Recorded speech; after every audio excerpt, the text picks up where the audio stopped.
এক সপ্তাহ ধরে ইরানে হামলা অব্যাহত রেখেছে যুক্তরাষ্ট্র ও ইসরায়েল। এরই মধ্যে তাদের পাশে দাঁড়িয়েছে ফ্রান্স যুক্তরাজ্যের মতো ইউরোপের বেশ কিছু দেশ। এদিকে অসম এ যুদ্ধ অনেকটা একাই লড়ছে তেহরান। যুক্তরাষ্ট্র ইসরায়েলের নিন্দা ছাড়া অনেকটাই নীরব রাশিয়া চীন, মেলেনি সামরিক সহায়তার আশ্বাসও। গোয়েন্দা কার্যক্রমের বিষয়ে জানাশোনা আছে এমন ৩ কর্মকর্তার বরাতে ওয়াশিংটন পোস্টের দাবি, সরাসরি যুদ্ধে না জড়ালেও তথ্য দিয়ে পেছন থেকে ইরানকে সহায়তা করছে রাশিয়া। প্রতিবেদনে দাবি করা হয়, গুরুত্বপূর্ণ গোয়েন্দা তথ্য দিয়ে ইরানের সামরিক বাহিনীকে নিখুঁত হামলা চালাতে সাহায্য করছে মস্কো।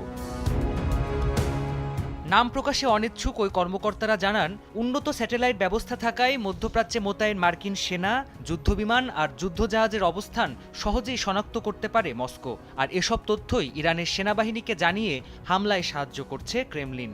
এমনকি বিভিন্ন হোটেল রেস্তোরাঁয় মার্কিন সেনাদের অবস্থানের নির্ভুল তথ্যও পাচ্ছে তেহরান।